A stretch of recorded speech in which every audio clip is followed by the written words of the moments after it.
it's us. Lesbian Talk. It's been a while since I let her talk first, so I thought I should be charitable. You didn't let me talk. You talked first. Yeah, but you were pressing the button and I thought you were going to say something, and then you didn't, so I had to cover the silence. I don't always say things. No, you usually make a noise. I gotta do this whole episode in a proper Derry accent. If you want to, you can. I certainly won't stop you. Yeah, she would find it really would turn her on a lot if I was talking in the voice of my people. I have very little opinion. It's not, like, the best accent in the world, but I don't think it... There are other accents that are worse, especially there are some American accents that are a lot worse. See, that were not the very worst fucking result. Well, because there are Scottish dialects. Well, there's Scottish accents that are a lot harder to understand, and there are some English ones that are, like Farmer English. Derry's got a very nasal accent. But it does and it doesn't, though. Because, like, I know that's supposed to be the stereotypical Derry accent, but then so many people from so many different neighborhoods have such specific Derry accents that, like, I wouldn't know one from, like, say, the Fountain, but I could, you know, tell you, oh, so-and-so sounds exactly like they come from such and such a street. Like, you know, like a coworker of mine at work, like one of my managers, I would hear her accent, and I would mount and be like, oh, they must be from the same neighborhood, they have the exact same accent. In fact, that's just gonna be a great idea. We should get, like, it and redub it with proper Derry accents, not change any of the lines. They all float down here, but Georgie, have you got Prince Albert in a can? Well, you'd better let him out then. No, because he's a royal. We would want him to die, wouldn't we? You can't keep that up for long, can you? Kiss me, fat boy. Whatever. So, we watched a show just now. We watched an actual TV show. Yep. On Channel 4's streaming services. Of course, they have every TV channel has a streaming service now. Well, it's an archive of all of their TV shows. It's not just the new ones; it's old ones as well. They'll be stuck up for your benefit. Oh, I thought it was like BBC iPlayer, where just like occasionally stuff is there. No, I think it's a full archive for like a Netflix of Channel 4. Oh, that's really cool, and it's a good thing we downloaded their app for free. Ta-da. But yeah, so we watched the new Channel 4 hit, and it actually is taking off quite well, Derry Girls, which is set in Derry in the mid-90s. And I had heard about this way back in the day, because the Derry Journal was, had information on the casting call about it years ago. But then, I saw it on Facebook, people were tweeting the image, oh, it's starting soon. But one of our seasonals at the bookstore is in the show. And I didn't realize that until, one of my coworkers was like, oh, you know that new seasonal? She's in that show. And I was like, really? And she's been in other stuff, in England and stuff like that. And I have to say, so we watched the first episode just now, and it is really, really weird, like, seeing someone that, like, you were teaching how to use the till and, like, how to do stuff at the shop, like, acting. Because, I mean, obviously we're used to, like, people acting because, being on Channel Awesome and interfacing with people at conventions, It's like an opposite direction version of the weirdness of seeing someone on YouTube videos and then becoming their friend, sort of like sort of like how I did? Yeah, or like how I did with, like, Linkara and all. It's like that, but in reverse. Yeah, I guess so. Like, I just thought it was interesting seeing on TV places that I've been. Because usually, like, for establishing shots, like, if I'm thinking about, like, sitcoms like Friends and Seinfeld, it's, like, parts of Manhattan stock footage. But this was, like, parts of Derry stock footage. I think most of it was actually filmed regularly. Oh, no, I've gone back to my normal accent. Yeah, but you have a weird, confusing accent, and everyone thinks you're a tourist or American or something. This is true, and Omega has said... Sorry. This is true, and Omega has said several times that she actually thinks I put this accent on, and out of some sort of embarrassment to actually sound actually Derry. It's like, no, this is the accent that comes naturally for me. I can just do a Derry accent because I was born and raised here. Yeah, but it's weird. Like, I mean, my accent has kind of changed a bit. Like, I've added a lot more UK-isms. Like, they come automatic now. I don't have to stop and think about them, before, like, saying, like, lift instead of elevator and stuff like that. But it does get kind of weird because I'll pick up colloquialisms from work and from the people that, I work and go to school with. So, paradoxically, I have like a stronger Northern Irish accent than you do. Yeah, Omega says much more of the Northern Irish slang than I do. Because I work with the people. Derry slang. And I work with both Catholics and Protestants. I used to use more. Whenever I was growing up and I had like lots of local friends who I would hang out with all the time, I would use a lot of... Because, you know, I was not quite... I was a couple of years out from when the show was set, but we'd use a lot of the same slang, and every single episode is like... me remembering stuff I'd forgotten from my you know, heady days of slangy past. And it's kind of sad because the theme song is a Cranberry song. Oh no, there's a different song every week. Oh, I thought it was every episode. It's just they don't actually have a quote-unquote theme. They just improvise. They use different 90s tracks every I've been promised in one of the episodes they mentioned redfish, which if you don't know, like, alright, so fish and chips, you guys already all know what that is. But there's a special thing, and apparently it's specific to Derry because... Specific to apparently the nationalist parts of Derry. Oh, okay, that's even more niche. Because we've been at Chippies in other parts of the UK where it was not offered, and redfish is really great because it's smoked, so it is kind of like orangish, and then it's battered and deep fried, and it smells like the devil's own asshole, but it tastes amazing, and it's the only kind of fish and chips that I'll eat, because I don't like white fish. I think it's kind of floppy and soggy and gross. White fish is just basic fish and chips. So we have to stay near the bog side for the rest of our lives, I guess, so I can always have this. There was someone on Twitter actually was asking what redfish was. Fucking amazing. I totally didn't, you know, look through Twitter for Derry Girls redfish just to see if what people were saying about it. Do people really were like, what's redfish? There was one guy who asked what redfish was, and no one had answered him, so I told him what it was. What did he say? And he was like, "Oh, that's cool, thank you." Fantastic. But yeah, so. But here's the thing, like, it's a cool thing, like, oh, this is supposed to be that place, and oh, there's the shop that we were in one time, we had to go down the bog side for something. But, like, a lot of the cultural stuff, it's completely, I mean, it's, besides the Universal stuff, like, they mentioned Macaulay Culkin, I'm like, oh, well, obviously I know who that is, but, I don't know, it just, I wish that I could see the same thing about, like, Delaware County. You wish you could see a Delaware Girls. Delaware County Girls. Delaware is another different thing entirely. Oh, that would be like a Native American one. No, the Delaware Indians. Well, they were the Lenape. They were named Delaware by the settlers. Oh, okay. Yeah, like they were. You know, I'm not sure if they named the river after the tribe or they named the tribe after the river, but the tribe is the Lenape. Okay. FYI, a BTW. I've seen all 4 episodes that have currently aired, and I am liking the show. Northern Irish humour, with the exceptions obviously being myself and now Derry Girls, and I'm sure other people, but I haven't really come across much other ones. Northern Irish humour tends to be very broad, very, very music hall or pantomime style. Very, very sort of... But you have to qualify that, because even I don't really understand what you say when you say pantomime style, because it's out of my cultural Lowest common denominator, very broad, stagey, sort of not very good play humour. Oh, okay. Made for all the family. The Hole in the Wall gang is a very good example of what Northern Irish humour typically is. But this, you know, the woman who wrote it is from Derry, and I am frankly amazed that about all the authentic Derry isms that got, you know, into the script, you know, without explanation of what they mean, and it's really outstanding. But beyond that, it is very nice to have something that's Northern Irish, which is just very sort of witty, darker than the usual fare with Northern Irish humour, which, you know, given our history, you'd expect our humour to be darker, but apparently it's not. So I'm delighted. Well, it does do that British thing of everyone hates each other. Yeah, everyone does hate each other.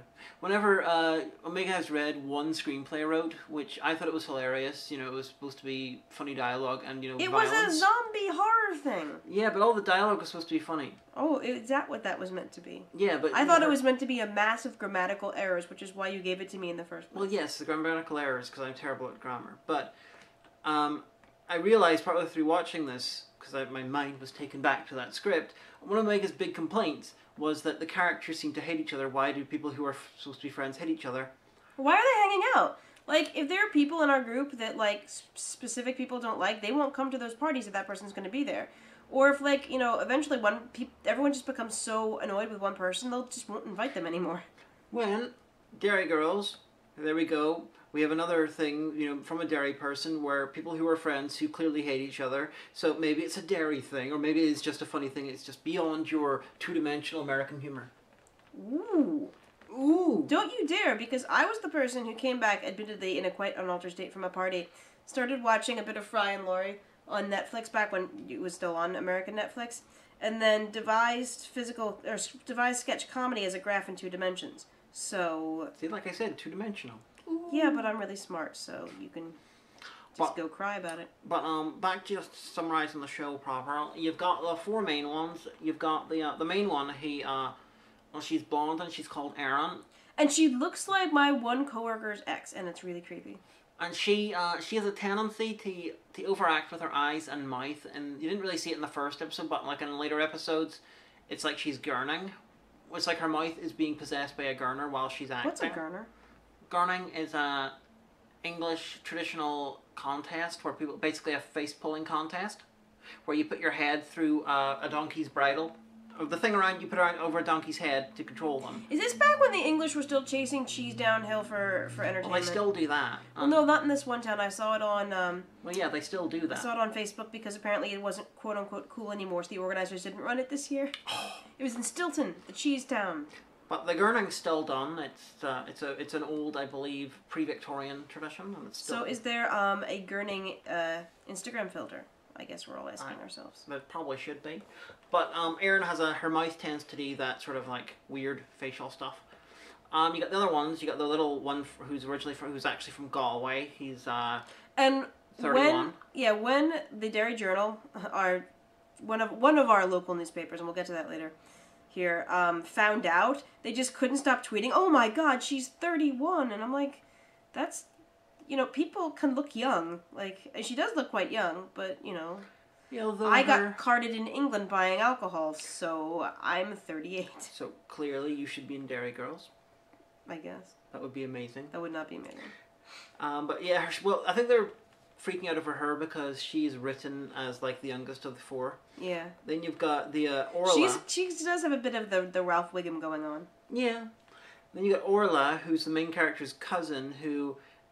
It took several episodes, but she is officially my favourite character because she's basically spacey and burnt out, and she's got this sort of big-eyed Tom Baker-ness. And I said so on Twitter, and I'll say it here as well. She will make a fantastic doctor in about 15 years. She will be amazing. And then you got the 4th one, who Omega knows. Yeah. What's her character's actual name? Michelle Mallon. Motherfucker this, motherfucker this, slancha motherfuckers. Yeah, so that was one of our seasonals at Easton's.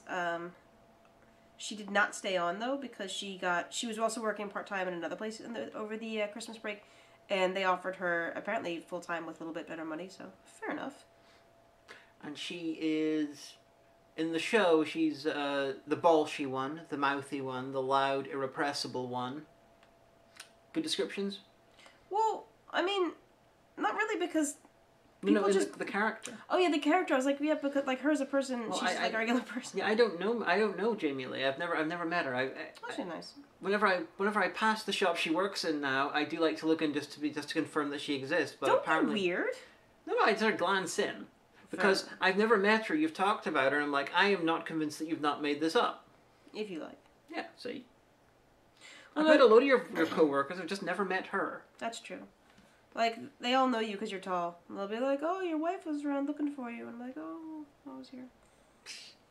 And then in the extra cast, you got Tommy Tiernan, who was obviously in the last episode of Father Ted. You got Joe McElhenney, who was Barristan Selmy in Game of Thrones, otherwise known as Game of Belfast. And honestly, I don't know the name of the other actors in it, which is a crying shame because everyone's stupendous. The one playing the prefect is like the world's greatest Shirley Henderson impersonator. Shirley Henderson being a Scottish actor who, her mother knows the mother of my mother's sister's husband, I think is the connection there. But that sounds like one of those things that you would make up to make fun of one of those things. I know. but my mum's all about Shirley Henderson because she's connected to her brother-in-law. Fair enough. And she played Moaning Myrtle in Harry Potter. She was like age 38 when she played Moaning Myrtle. She's this tiny little wispy Scottish lady. Well, she's probably nice. Oh, I haven't heard anything bad about her. She was also in Love and Monsters, the Doctor Who. Oh, there's also a guy who is the one Michelle's cousin, who is he was raised in England, but they send him to the girls' school because he'd get the snoppy out of him. They send him to the boys' school for being English. So there's a little bit of a plot hole there, cause yeah, could they not just either send him to a Protestant school or send him to one of the we couldn't send him to a schools? Protestant school. That would be a problem. But Derry, a couple of years before this is set, did open in Oak Grove Integrated College, which was Derry's first integrated secondary school, which I went to. So I know it exists. Oh, it was just a big weekend, wasn't it? Because results came out. Oh, was it? It didn't say if it was for the 11 plus or for the GCSE, but one of the researchers that I share an office with, her wee girl did well, so good job, good. You child. Because the 11 plus is this weird thing that gets done here. It's not done in the rest of the UK. It used to be, but they gave up on it, but Northern Ireland never did. And it's really weird because there's a different test depending on what school you want to try to get into. Basically, you do a test, and depending on how you do in that test, depending on how you do in that test, it will decide whether you go to a more academic secondary school or a more vocational one. Basically, the academic ones are the ones setting you up for, like, I don't know, being a lawyer or a doctor or whatever, and the more vocational ones are. It's been designed for the stupid and or working class. It is a very classist system. The rest of the UK got rid of it because of that, but Northern Ireland never did. But here's the thing, though. There's different tests based on your persuasion. So it's really hard. I just outright ask, what school are you looking to get into? Hold on, let me go find out. Hey, does Saint something or others, or does this one... Okay, and then people will tell me, oh, that's a Catholic school, they want this. But one of my coworkers apparently got yelled at because she goes, oh, do you want the multiple choice or the other one? And she's like, you shouldn't ask that, that's sectarian. And she was like, well, I need to give you the right product.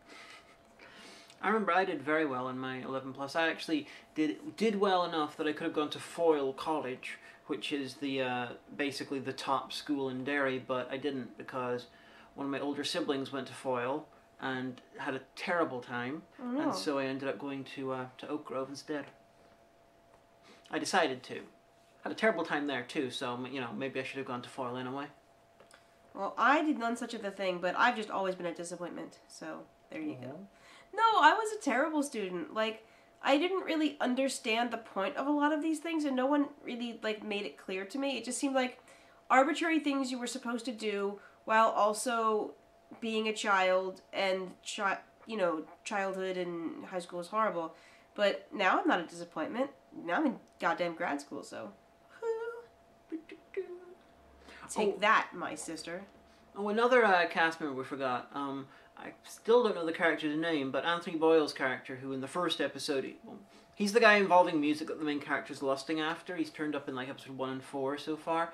But he is a Belfast actor who I've been watching for years, not in a creepy way, just he outside his house every night. He's a regular actor in George Clark's films, George, Battle of the Bone, and The Knackery Clark. And so I buy every George Clark film that comes out, and he's in several of them. And I think you should see if you can't sell George Clark a script, or at least get in on something. I mean, he seems to be, the only horror movie maker in the North. I'm doubtful. He likes to write his own stuff. But, yeah, in fact, the next series of Hagen, I think it's series 7, that will feature a film called Splash Area, which is where Belfast tries to sell itself as the Halloween capital of Northern Ireland, which is ridiculous if you know what Northern Ireland's like at Halloween. You come to Derry. But it is, been voted the Halloween capital of Europe, so... It was... and for good reason. The New York Times declared it the best holiday Halloween spot in the world a couple of years ago. But, they better fucking do a Derry Girls Halloween special, which is parodying it. Oh, that'd be so awesome. They fucking better. I'd be down for that. And, they should also cast me as the clown because, it's wonderful dovetailing here, what with me being a monster clown on the internet.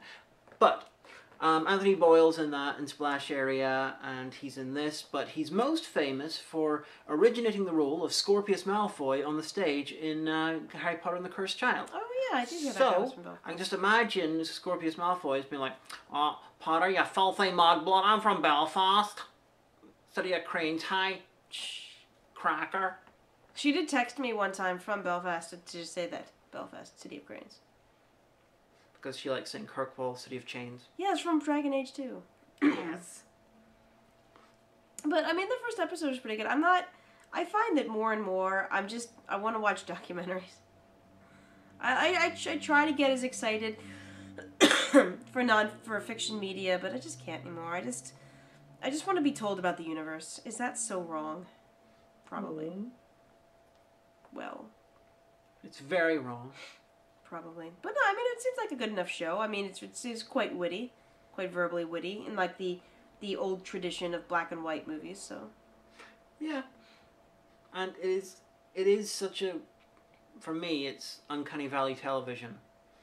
Because not only is it seeing Derry in film, doesn't happen often, you know, obviously there's Sunset Heights, which I've reviewed, and stuff like that, but it's still weird to see the city on screen. Plus, it's portraying the mid-early 90s when I was within a couple of years of the age of the main characters, and they're playing a lot of the music that was around at the time, and they're using the slang of the time, so it is really odd. Like, just imagine they make a sitcom that's good about your hometown when you were about 12 to 14. That would be fucking awesome. I'd be so all over that. So now you can see why I'm a bit enthusiastic about the show. Oh, definitely. It's also weird. I guess. I'm not knocking it off. I mean, like I said, like I am starting to get the hang of a lot of the slang. Although apparently the Derry Journal had to run before the first episode aired, had to run a glossary for anyone who was Googling the series and would need to know what things were.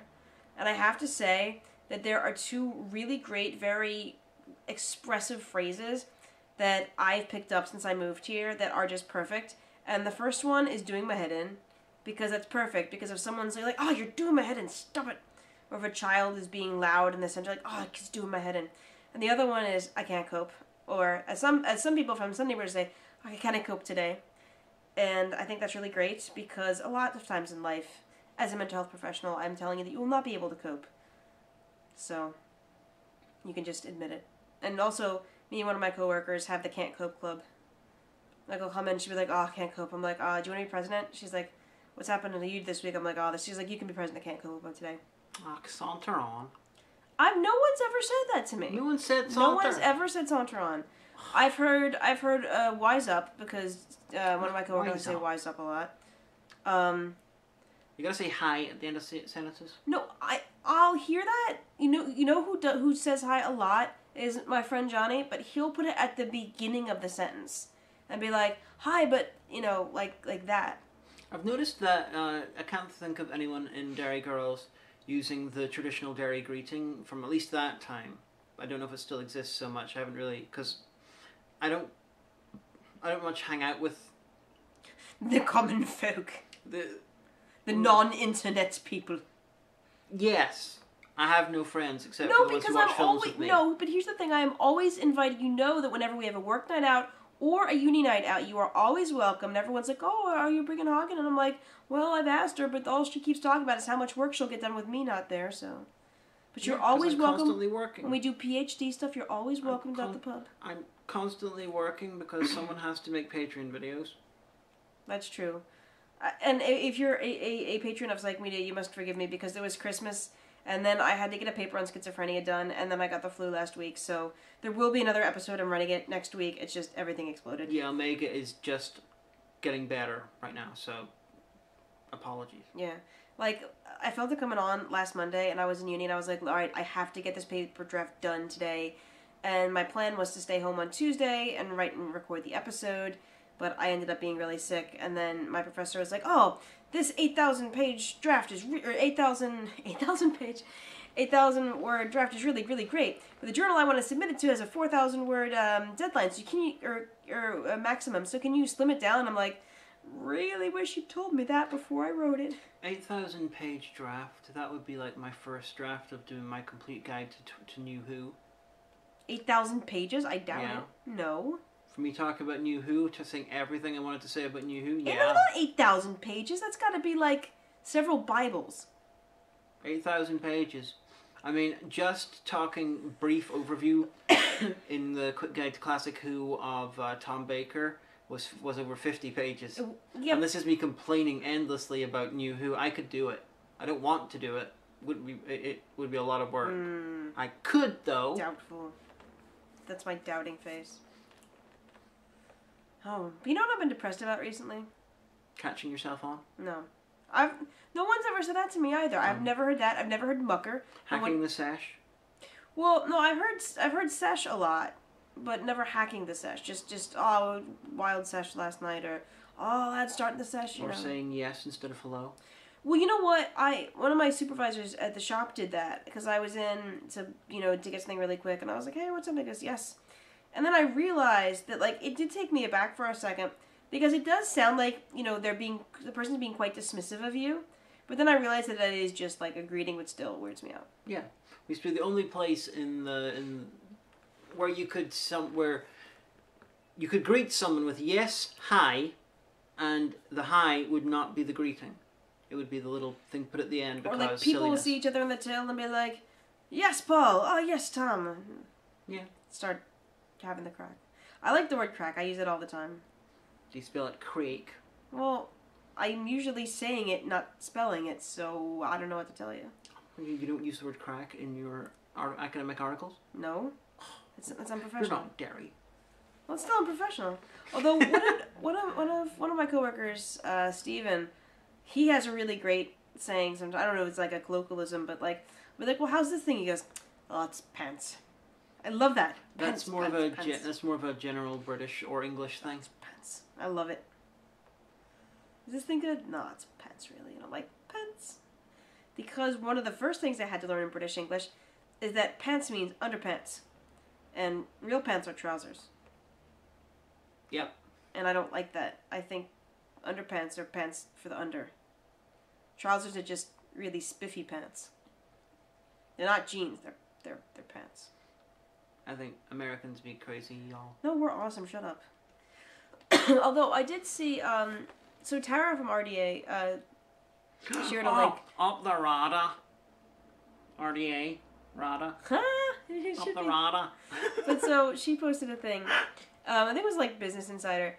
And it was like an Irishman who'd spent several years living in America, on what he hated about America. And a lot of it was really true, that we very sensitive. We do freak out over everything. He says we smile too much and we're too overly friendly, and then we'll categorize other people as being quite rude. And that's very true. Mm-hmm. Because, like, if I go into a shop and I'm like, oh, I just want to get this thing, I was like, £5. And look at me like I've just been crawling through an open sewer. Like, fuck you. When people come into my shop, I'm like, hey, how you doing? Oh, did you find everything you wanted? Because that's my job. Because it's written on our schedule every day. Look after the customer first. The customer is your first priority. We don't like that. Well, my boss likes that. And you know what? The assistant manager of our shop was at the GP. This was like about a year ago. Does he like it enough to give you more money? Well, he can't because they has to wait for the parliament to raise the... Yeah. Well, let's show us how much you know, because the assistant manager at the shop, so she was at the GP, this was like a year ago, and her doctor was like, oh, you work at that shop, and, in the center, don't you? She goes, well, I'm assistant manager of that shop. She goes, I love going in there. There's that nice American girl. And she told me, and I was like, holla. I think it's because... I was hired for my customer service skills. Because you American people, giant piles of Reese's Pieces wrapped in human skin. I love Reese's Pieces. I love Reese's Cups more. You're a novelty in this in the city, honey. In that you're at a customer service job in America and you're very enthusiastic about customer service. So it is like a breath of fresh air. It's just like it's like a one-off sort of thing. Mm-hmm. However, us in America dealing with it every single day, it feels very fake. But with you, it's just like, not oh, they're fake, having a good day. It's just common courtesy. It's how you let someone know that you appreciate them in your shop. Like, if you're looking at your phone and you're like, no, it's £5, then I'm going to feel like you're disrespecting me, and I'd be like, excuse me, am I not worth your time? I realize that, but I'm trying to explain the perception from our culture where that sort of artificial friendliness is not expected. We're just friendly, okay? We're authentically friendly. No, we're not in Derry. Yes, we are. We're friendly if we're actually being friendly. It's not artificial. That's why I'm saying authentic. Well, then there's no need to be a bitch or a bastard just because there's a specific kind of middle-aged man. I want to say in early to mid 50s that come in, especially on the weekends with the paper. I have to say, I'm required to say specific things at the till. Because what if we get shopped? And then if we get shopped, and I said all the things, we get a good. When we do well in a shop, our boss gives us treats. Like, we'll come in, 3 days later, and there's, lots of, boxes of sweets and biscuits and crisps and all sorts of great stuff on the table. Being like, we got a great shop. Good job, everybody. See that? A test? Huh? Well, no, it's like when I was at Barnes & Noble, we got shopped. But the thing is... It's like a test. It is like a test, but it's not as hard as it was at B&M. And the thing is that... whereas you would get in trouble and bad things would happen, or would be like, oh God, thank God we passed the shop. If we do well, then my boss personally gets us sweets and says thank you for doing such a good job. We've been head of the company occasionally for stuff we've done. We got a special bonus a few years ago for Christmas. We're good at what we do.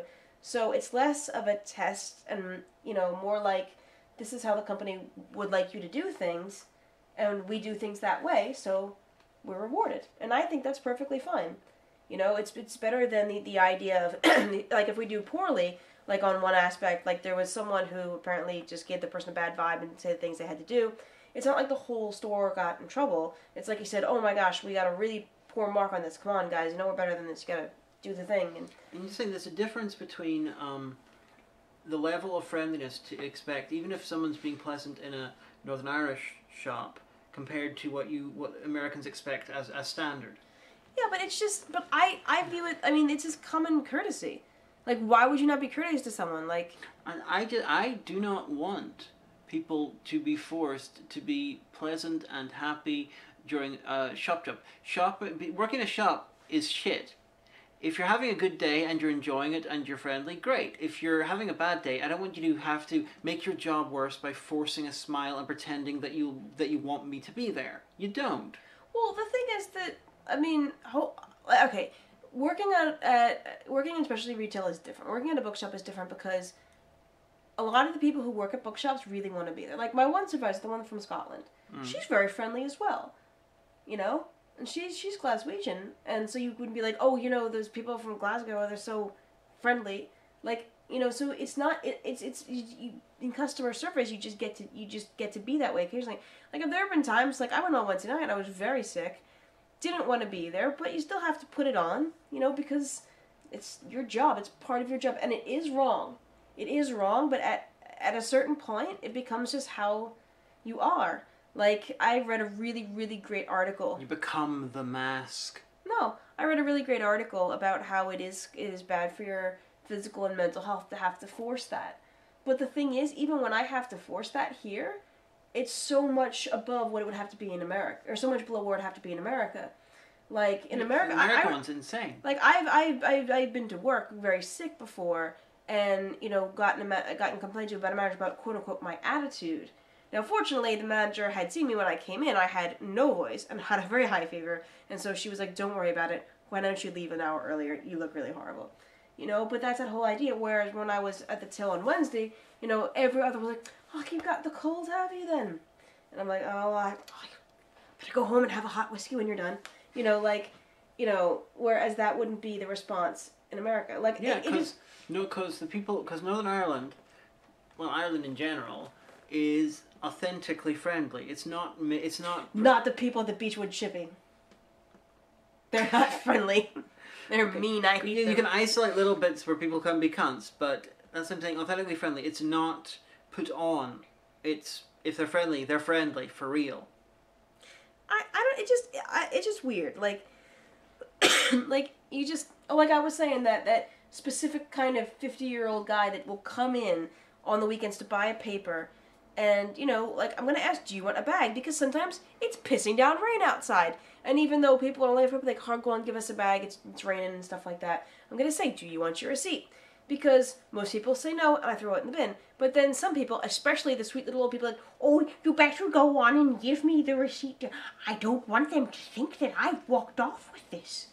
They really do. These poor innocent... You've got to do that in a Northern Irish accent. Oh, yeah, well, these poor innocent old ladies like, oh, better give me that. I might go into another shop with a paper. Don't want them to think they've stolen. But, like, really think that people are going to, hey, she's got the Daily Express. But, like, these guys will come, especially on the weekend, and they'll put the paper down. They're already shoving a pound in my face. And I'm like, did you want a bag? And then, you know, they're shoving the pound in my face before I've even scanned the paper. So there's nothing to pay for yet. And I was like, do you have our We loyalty card? Because a lot of people do. Even if they only use it for the paper, they still get their 1p for the paper, and fair enough. Like, okay, Clearly they're angry because their siblings who were better like off than them or luckier left Derry and went somewhere bigger. But it's all, and I don't mean and to they're be... really pissed off about it. I don't mean to be sexist, but it is mostly men who do this. And then they'll just, like, you know, they toss the note down on the thing, and they rip the change in them, and then they just... I said, have a great day. And usually even the bitches will be like, aye, cheers. But, and I always sort of call it, I'm so sorry you had to actually interact with society today, sir, to get what you want. Unfortunate how society works, isn't it? Cocksucker. See that? Not that I'm intending that they're gay or that they're attracted to men, just that they're a cocksucker. You know who you are. You see, that line could follow me whenever I have to interact with people, ever. But I've seen you interact with people, and you're not evil. You're not a bitch. You're not like... Yeah, deliberately, because I want to make things better. I want to make people who I interact with, unless I'm, you know, at the end of my rope, I want them to make their day better. Well, yes, everyone should interact. I mean, unless you're just having, like, a really bad day, like that time I asked God forbid, I asked the woman at Translink about a student card. She's like, you have to do it online. And I'm like, yeah, but it says that the cutoff age is 25, but I'm an mature. I have to do it online. And I thought of a really great comeback line. Unfortunately, I didn't think of it until we were well past out in the Gelvin, but on my way to Coleraine. But what I should have said is I should have stopped and looked her deep in the eye and said, I don't know who hurt you, but I'm sorry, and I'm praying for you every day. I would never pray for her. You should actually say, and next time the person's a cunt to you. Anyone. I don't know who hurt you, but I'm sorry. And then they start crying. I'm praying for you. I know, what if they actually say, oh God, I have always wanted to talk about it. Well, then you've made someone's day better. They talked about their trauma and made their day better. Oh, jeez. Well, you know what a weird thing that's been happening, speaking of making people's day better and talking about trauma, is that now whenever someone's trending, I can only think two things. Oh God, they died, or oh God, they've been accused of sexual assault. And it gets really weird when a person's trending, it's a person who's been dead for a long time, but trending for some reason. It's like, oh God, no, they died in the 50s. Oh no, they committed sexual assault before we were born. It would be, you know what would be really, really sad to find out if Dave Matthews had sexually assaulted someone? Like, he's the kind of guy that, like, I would hope never would, because he's, like, really awesome. Plus, he was killed by Keith Richards in Celebrity Deathmatch. Shut up, Dave Matthews is awesome. He's got a new album coming out this summer, and I'm really excited. He's got a new tour as well, but it will be coming to Europe, and I cried. I didn't. Well, yeah, because you didn't know about it, because you were asleep at the time. Plus, you know, Dave Matthews, and I was like, ah. Yeah, but you'd go to a concert if I got you tickets. I prefer it if you bought just one ticket. Not because... And went by yourself and was sexually assaulted by a stranger. No. My point is, he's a big enough name that it would be expensive to get one ticket. And so getting two tickets, you know, especially for me, someone who doesn't give a shit, it would be better if you went by yourself, or you got a second ticket for someone who would enjoy it as much as you. But see, then it would be an experience that we share together. Which I don't enjoy and you enjoy a lot of, I'm not seeing that as a positive thing. Well, it's like... Wait a minute! You was like, oh, do you want to go see the Circus of Horrors? Well, I know that you want to go with me and you want to show it to me, so yes. So, but then you're like, nah, go fuck yourself. Go to Dublin by yourself to see Dave I'm Matthews. not telling you to go fuck yourself. I'm Yes. just saying you shouldn't waste the money on it. Exactly. If we could have the stenographer please read back the minutes of Lesbian Talk, and Your Honor, I think we'll find that. Yeah, we're going to see the Circus of Horrors in February. I don't know what to expect. It's our official Valentine's Day thing because I didn't realize it was the day before Valentine's Day. I booked tickets without telling her. Your birthday's at the end of the month, so I said, how about a really good dinner equidistant between the two? That's fair enough. Aye. Because I found a That no bake. Get on. I found a no bake key lime-esque cheesecake recipe that I made for Thanksgiving, and it was quite good. I So. fucking love key lime pie. It is amazing. United States, why can't we just like steal Key West and stick it onto Ireland and put it next to Bally Buffet? It'll be amazing. Lasso it. Where is Belly Buffet? Is it near It's in Folkestone? Donegal. Oh, okay. Like out yonder? I think it's in Donegal. Is it really? It's really more less than 25 miles to Buncrana. Well, It seems like it should be more. No, Buncrana is, I think... about There was a line in 25 this miles. episode of like, oh, it's 25 miles. Is that as far as Buncrana? And I was like, that must I be think shit. I think Buncrana is less far, but it takes ages to get there because the roads Oh, are because shit. there's you can't go over the water. You have to go up the... It's plus you got Donegal roads. See, the Republic of Ireland, it doesn't give a shit about Donegal because it's Donegal. It's a weird. It's their forgotten province or county. Yeah, basically, Donegal is very, very sparse with people compared to a lot of other parts of Ireland. Plus, it's literally further from Dublin than the entirety of Northern Ireland. So basically, they don't give much of a shit about Donegal. So the roads are absolutely terrible. Like to let you know, one of the girls in my PhD course is really I joke and I call her the mayor of Donegal because she is basically the one person County Donegal like Chamber of Commerce. She just loves her home, but she's very into public health. And she was telling me that there's the I want to say it was about like a year ago is the new cancer center opened at Altnagelvin. Something like that. So Altnagelvin is the big hospital in the northwest, and they opened a brand new like multi-million-pound cancer center. Northwest in Northern Ireland, not Donegal. Yeah, and so that was the first time that patients from Donegal had a regional cancer center to go to. Mm-hmm. My friend was telling me that back in the 90s it used to be there was one bus that would run once a week to and from Dublin to take people down to get chemo. And, you know, they have to stay in Dublin for a week, then get the bus back. Then that's the bus, because obviously, you know, chemo makes you very unwell. And she said that during that time, the amount of voluntary radical double mastectomies in County Donegal went through the roof because of so many women who were dealing with breast cancer who didn't have time to take, you know, weeks and weeks and weeks to go down back and forth to Dublin to get chemo. Yeah. And I'm like, oh my god, that's horrible. She's like, I know, right? And I said, one of these days you're gonna be T-sick. I just know it. She's gonna be T-sick. Shush. Taoiseach. Shh. The government. Yay. Taoiseach is the Republic of Ireland Prime Minister. But there's also a president, which seems to be a largely ceremonial and popular. Completely ceremonial. Is your man still it? Michael O'Higgins? Yeah, I believe so. Okay. He's just there, and he wrote a book recently. But like, oh, do you have Michael Higgins? Well, it's over there. But like, I don't really know what he just goes around being. Basically, jovial, it's the ceremonial head of the Irish government. Like in the 90s, they got Dana, a pop star from the 70s. They gave her the job. That's fantastic. I think they did. It's one of the things with having a president is that either you're going to end up with where they're like America, where they're a politician, so then you get all the politics problems with you know, making the job more complicated, or you've got the Irish thing where it's literally anyone can get the job because it's a sign of celebrity. I think that's fantastic. That's why I feel that in the broad sense, the British idea of a completely neutered monarchy is a decent idea because you can put all of the sort of cultural ridiculousness onto that, and then you let the actual government do the job. And you don't have to have these elections and risk electing a pop star. Because, you know, that's a bit embarrassing. Unless it was like a really good pop star, like... It's a bit embarrassing, though. It is a bit embarrassing. It's, you know, it's not as embarrassing as what America's got right now, but, you know...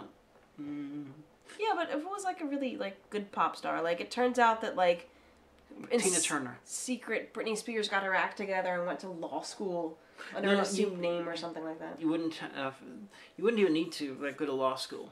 Become a complete figurehead, so it's just like anyone. Beyonce. Beyonce would be a good figurehead. So apparently today, I just found this out when I was on break at the shop because it's Sunday and I work today. then I came upstairs, and I work with this one guy, and he's so enthusiastic. He's taking aerospace engineering. I don't think it might not have been Dana. There was definitely a pop star who became Irish president. I can't remember. If you know, write the show. If you're Irish, write the show. But he's at Queen's University for aerospace engineering, and he is so excited about maths. He's like, oh, you know, this thermodynamics thing we're doing, oh, it's really great. And he gets so excited. He's like, oh, did you hear what SpaceX is doing next week? Right. And he starts drawing this rocket, and he's just so excited, and it's really great. But he wants to work in America at some point because... Oh, dear. Well, but here's the thing. A lot of the big private... non-military aerospace contractors are in the States. So, fair enough to him, you know. And so, you know, he's like, oh, you know, really want to go over there and see things and eat all the burgers. And so I was like, guess who the president is feuding with right now? And he goes, oh my God, who? You? And I'm like, no, not me. Jay-Z. And he's like, whoa, really? And I was like, there's only one way this can end. Rap battle! And then a customer had been looking at us funny and came up and asked for something, so... That's as far as that conversation went. But seriously, like, don't pick a fight with Jay-Z and Beyonce because I promise you will lose. You notice Eminem has been insulting Trump for a long time, and he doesn't feud with Eminem. I wonder why. 17 people who had millions and millions of followers raised that point because I saw it retweeted so much today, and that's true. I mean, like, I have a small confession to make. I've always been a fan of Eminem, and I know. He said a lot of really homophobic and really misogynistic things, but I had his first album and I just really liked it, and I always did feel kind of guilty about that. I also did have Kid Rock's first album, but he's gone totally conservative, so he can go fuck himself. His younger sister is actually one of the stars of Debs. Who, Kid Rock or Eminem? Kid Rock. Mm-hmm. Debs being the lesbian romantic comedy secret agent sort of YA type thing, which is I'm going to review at some point.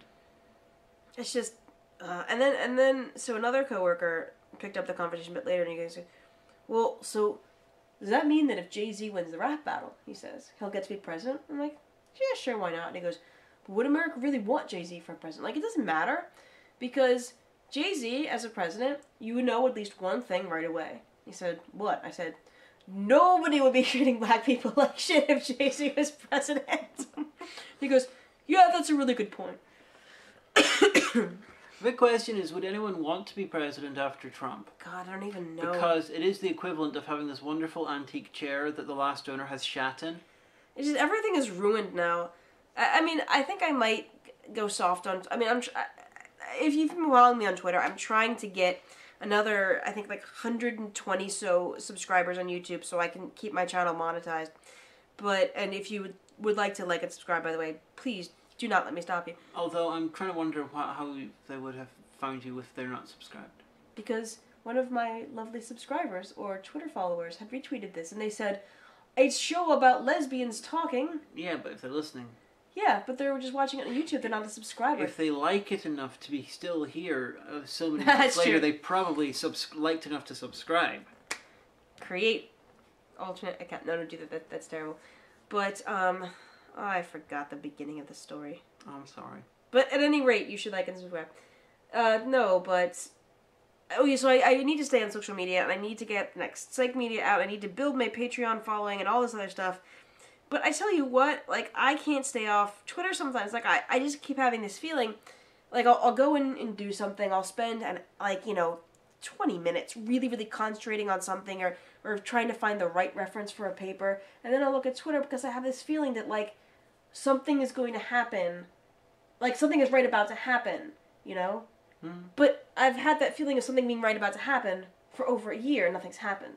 Like, oh, don't take me wrong, news has happened, and things horrible have happened, and people have died, and things have trended, and there were hashtags, but it just feels like we're in free fall, and no one is doing anything, and no one can. It's very, very surreal, and I'm quite a resilient individual, but it's getting to the point where it is starting to really bother me and affect things, and I can't but help thinking about, people... Maybe even, certainly people who follow me or people that I follow who suffer with mental illness, that this has been horribly exacerbating for the past year. Yeah.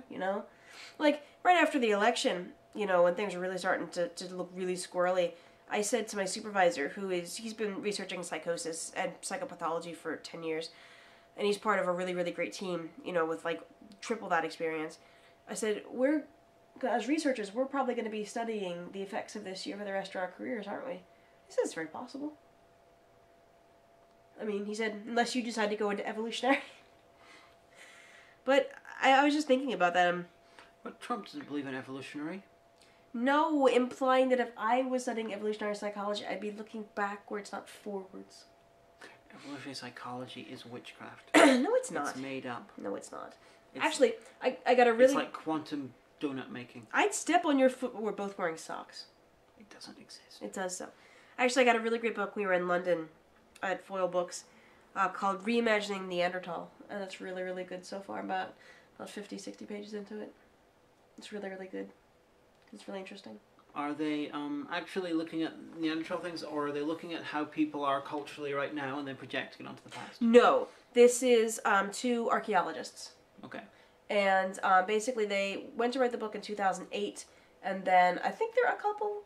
He implied that I don't know if they're romantically involved or they're just partners, but then the woman gave birth to twins. And they had to put things back for about a year. And in the foreword, they said they're so glad they did, because then a new discovery, you know, came out that like completely revolutionized like their last chapter and stuff. So basically, they're starting with the early hominids, and like Homo heidelbergensis. Homo heidelbergensis. Yes. Heidelbergensis. Yes. Yes. And then Homo heidelbergensis. Hi. The theory that Neanderthal evolved from them, and that Homo sapiens was a separate. Well, we know it was a separate branch, but how exactly their migration, you know, like what, and it's really, really great, because it starts like 500,000 years to 1 million years, and then goes up and up and up. Oh, it's really, really great. All these Homo sapiens came in and stole our jobs and our woman.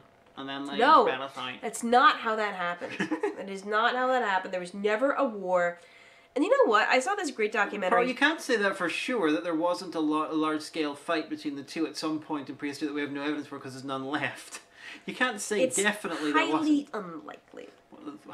It's not the way that people think it happened. Like, the brave Cro-Magnon came in and beat everybody over the head. I'm not suggesting that. I know the current evidence is that they sort of merged, and the Homo sapiens basically overwhelmed them with numbers, and that's and I'm fine with that. No, what I'm just saying is that saying that there was no war, that's kind of definitive when there may well have been big fights. There's no different points. Evidence, so there's no reason to speculate. Well, people fight each other. Why would not two people on a tribal level, perhaps, but like not on the scale that people imagine, that like they came in like the Crusades to Europe and then just slaughtered all the Neanderthal they found, starting in the Fertile Crescent and just moving up towards like the Isle of Man. Well, yeah, because because people have a tendency to think of big budget Hollywood films and imagine historical battles as being like that when they're not. No, but so even further back, it would be like much less impressive by our standards. People who are smarter than me, and definitely smarter than you, who have big fancy degrees after their names, said no. Well, just saying, they probably groups of them were fighting at some point, because people fight. Right. That's what we do.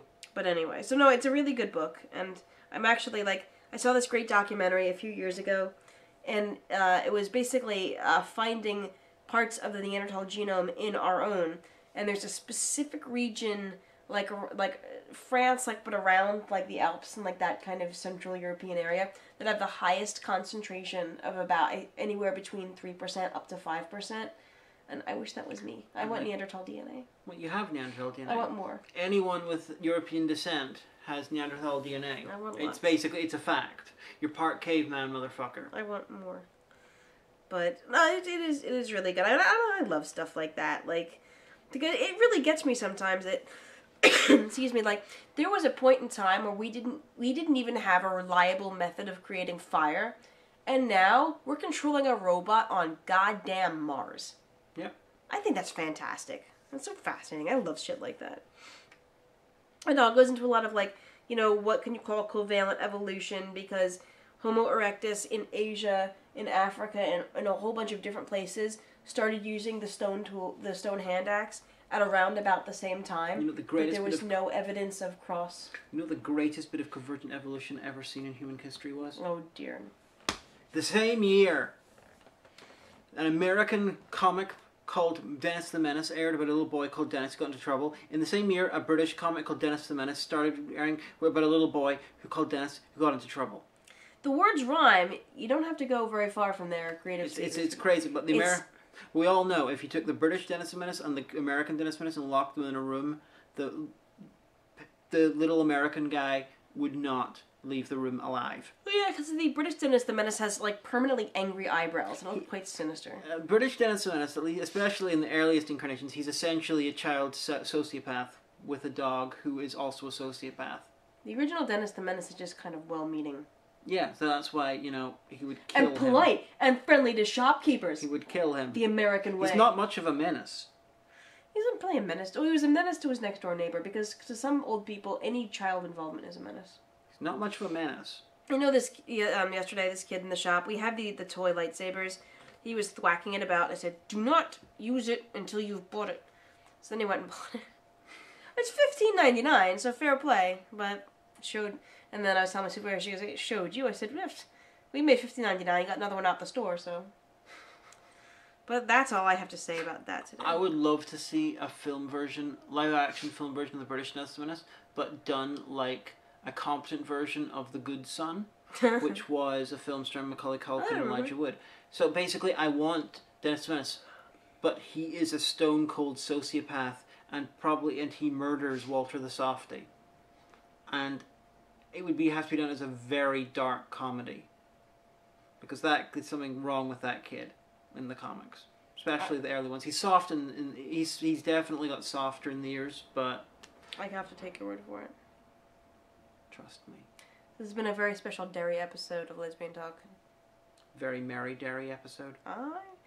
So, that has been us for this week. London Merry. It is! Oh! I should mention, I really think they should do a special episode called London Derry Girls, where you have the same cast, basically playing the same sort of characters, but it's set in the Protestant part of Derry, like on the waterside or in the fountain, and but it's very similar goings-on, but swap the characters around. So, like, Jamie Lee, the mouthy one thing, is playing, like, the weird one, swap around, sort of like Shelbyville for The Simpsons. They're trying to get, like, dates to the big march. Yeah, it'd be really, really funny just as a one-off thing, and be done with it. And then if the show goes on long enough, do a crossover episode where they have to interact with each other. With split screen and everything. It wouldn't have to be split screen. You could have the characters, you could do it so that they never meet the person that they're also playing. So that would be cheaper. That's true. This is such a good idea. You should be writing the show. Yeah, and Ian McElhenney can play like a DUP, Orangeman. It'd be awesome. We're just offending everybody. And Derry. So that has been episode 126. I have been the Geek, and honey, who do you have one to have been this week? Well, clearly, Barristan Selmy. Fair enough.